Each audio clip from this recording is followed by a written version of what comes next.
News, सच जरूरी है। नमस्कार दर्शकों, ये है MNS न्यूज नेटवर्क। मैं हूं आपके साथ आरती। आइए देखते हैं आज की कुछ खास खबरें।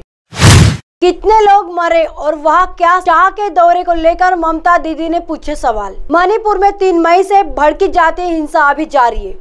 पूर्वोत्तर राज्य मणिपुर की स्थिति अभी तक कंट्रोल में नहीं आ पाई है। हिंसा, तोड़फोड़ और आगजनी की घटनाएं लगातार हो रही है। अब तक 75 से ज्यादा लोगों की इस हिंसा में जान जा चुकी है। ऐसे में सोमवार को केंद्रीय गृह मंत्री अमित शाह हिंसाग्रस्त राज्य के दौरे पर है, जिस पर अब पश्चिम बंगाल की मुख्यमंत्री ममता बनर्जी की प्रतिक्रिया आई है। पश्चिम बंगाल के हावड़ा में मीडिया को संबोधित करते हुए टीएमसी प्रमुख ममता बनर्जी ने कहा, मैंने कल सोमवार एक पत्र लिखा था जिसमें मैंने मणिपुर जाने और वहां के शांति प्रिय लोगों से बात करने की अनुमति मांगी थी। क्योंकि मैंने एक पत्र लिखा था, इसलिए वो केंद्रीय गृह मंत्री अमित शाह वहां गए हैं। मणिपुर में क्या स्थिति है? ममता ने पूछा। ममता बनर्जी ने आगे कहा, मणिपुर का दौरा करने के बावजूद वह अमित शाह राज्य के लोगों के साथ बातचीत नहीं करते। मैं इतने दिनों से कह रहा हूँ कि उन्हें मणिपुर का दौरा करना चाहिए। इतने लोग मारे गए, देश को बताया जाना चाहिए कि राज्य में कितने लोग मारे गए और मणिपुर में क्या स्थिति है। इससे पहले ममता बनर्जी ने हिंसा प्रभावित राज्य मणिपुर के लोगों के साथ खड़े होने की इच्छा व्यक्त करते हुए केंद्र को पत्र लिखकर पूर्वोत्तर राज्य का दौरा करने की अनुमति मांगी थी, जिसकी जानकारी एक वरिष्ठ अधिकारी ने मंगलवार को दी। बीजेपी पर लगाया था हिंसा का आरोप। अधिकारी के मुताबिक मुख्यमंत्री ने मणिपुर जाने की अनुमति के लिए केंद्र सरकार को पत्र लिखा, जिसमें उन्होंने वहां हिंसा के शिकार लोगों से मिलने की इच्छा जताई थी। वहीं सीएम ममता ने पिछले हफ्ते बीजेपी पर आरोप लगाया था कि वह पश्चिम बंगाल में मणिपुर जैसा संघर्ष पैदा करने की कोशिश कर रही है। मणिपुर में बिगड़ते जा रहे हालात, ताजा हिंसा में 10 की मौत। अब अमित शाह ने संभाला मोर्चा। आपको बता दें कि केंद्रीय गृह मंत्री अमित शाह जातीय हिंसा के बीच समाधान निकालकर शांति बहाल करने की कोशिश करने के लिए सोमवार की रात मणिपुर पहुंचे। शाह 3 दिनों के दौरे पर हैं। आइए देखते हैं अगली खबर की तरफ। प्रधानमंत्री नरेंद्र मोदी बुधवार को अजमेर में जनसभा को करेंगे संबोधित। प्रधानमंत्री नरेंद्र मोदी बुधवार को राजस्थान के अजमेर जिले में एक विशाल जनसभा को संबोधित करेंगे। उनकी यह यात्रा ऐसे समय हो रही है जब राजस्थान में सत्तारूढ़ कांग्रेस मुख्यमंत्री अशोक गहलोत और पूर्व उप मुख्यमंत्री सचिन पायलट के बीच मतभेद से जूझ रही है। हालांकि सोमवार को कांग्रेस ने गहलोत और पायलट की पार्टी अध्यक्ष मल्लिकार्जुन खड़गे एवं पूर्व अध्यक्ष राहुल गांधी के साथ मैराथन बैठक के बाद कहा था कि दोनों नेता आगामी विधानसभा चुनाव एकजुट होकर लड़ने पर सहमत है तथा उनके बीच के मुद्दों का समाधान आला कमान करेगा। कांग्रेस के संगठन महासचिव KC वेणुगोपाल ने यह भी कहा था कि गहलोत और पायलट पार्टी के प्रस्ताव पर सहमत हो गए। हालांकि उन्होंने इस बारे में कोई ब्यौरा नहीं दिया। मोदी बुधवार को अजमेर जिले में भाजपा सरकार के शासन में 9 साल पूरे होने पर 1 महीने के अभियान की शुरुआत करेंगे। राजस्थान में विधानसभा चुनाव इस साल के अंत में होंगे।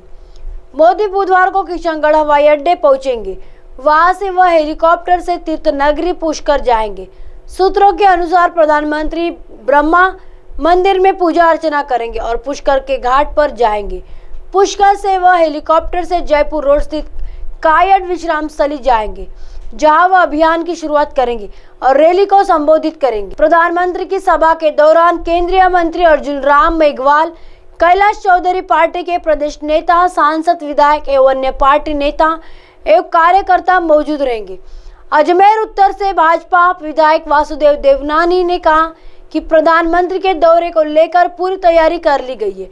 प्रधानमंत्री की विशाल रैली के लिए अजमेर, नागौर, टोंक, भीलवाड़ा, राजसमंद, जयपुर और पाली के 7 जिलों की 45 विधानसभा क्षेत्रों और 8 लोकसभा क्षेत्रों से पार्टी कार्यकर्ता जुटेंगे। इन 45 विधानसभा सीटों में से 21 पर कांग्रेस, 19 पर भाजपा, 3 पर निर्दलीय और 2 पर राष्ट्रीय लोकतांत्रिक पार्टी का कब्जा है।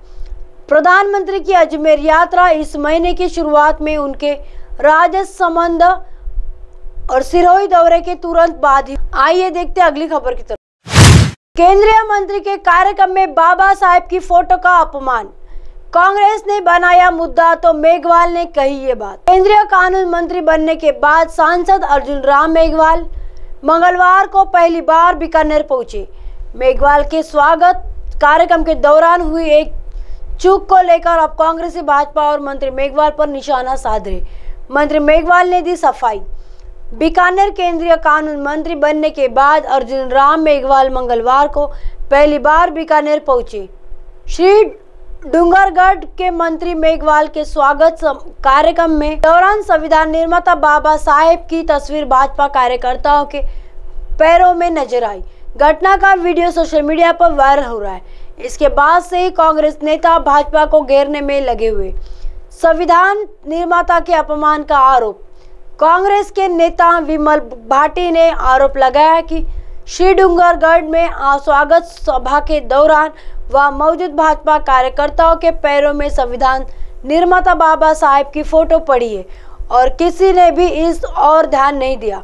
सबको स्वागत सत्कार की जल्दी थी। यह भाजपा के दौरे, चाल और चरित्र को दर्शाता है। किसी ने नहीं जारी किया बयान। हालांकि मुद्दे पर भाजपा के किसी भी नेता ने अभी तक कोई बयान नहीं दिया है। कांग्रेसी नेता विमल भाटी का कहना है कि आयोजकों और भाजपा कार्यकर्ताओं को कम से कम इस बात का तो ध्यान रखना ही चाहिए था कि उनके पैरों के नीचे संविधान निर्माता बाबा साहेब की तस्वीर है।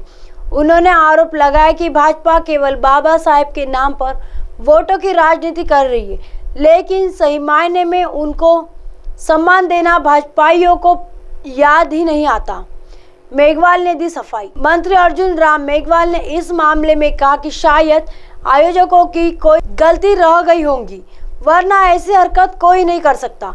उन्होंने कहा कि बाबा साहेब मेरे आदर्श है और कभी वह देश की कानून मंत्री रहे। आज उस कुर्सी पर मैं बैठा हूँ, यह मेरे लिए खुशी की बात है। मेघवाल ने स्वागत में आयोजित कार्यक्रम दरअसल मंगलवार को रतनगढ़ से बीकानेर सड़क मार्ग से मेघवाल को पहुंचने पर जगह जगह भाजपा कार्यकर्ताओं ने उनका स्वागत किया। कानून मंत्री स्वतंत्र प्रभार का जिम्मा मिलने के बाद पहली बार अर्जुन मेघवाल ने अपने गृह क्षेत्र बीकानेर आए। श्री डूंगरगढ़ में मंत्री मेघवाल के स्वागत के दौरान हुए इस वाकया के बाद अब कांग्रेसी नेता भाजपा और मंत्री अर्जुन मेघवाल पर निशाना साध रहे हैं। अब आप हमारे चैनल को आपके मोबाइल पर भी देख सकते हैं। मोबाइल ऐप पर देखने के लिए प्ले स्टोर से MNS news TV apps download करें। Insta, link, Twitter, iQOO, Facebook और कई सोशल मीडिया के प्लेटफॉर्म पर हमारा चैनल उपलब्ध है। आप इसे यूट्यूब पर भी देख सकते हैं। आप हमारे चैनल को लाइव भी देख सकते हैं www.mnsnewstv.com पर। फिलहाल वक्त चला दर्शकों ब्रेक का। ब्रेक से लौटने के बाद देखिएगा देश और दुनिया की तमाम खबरें। बने रहिए MNS न्यूज पर। नमस्कार।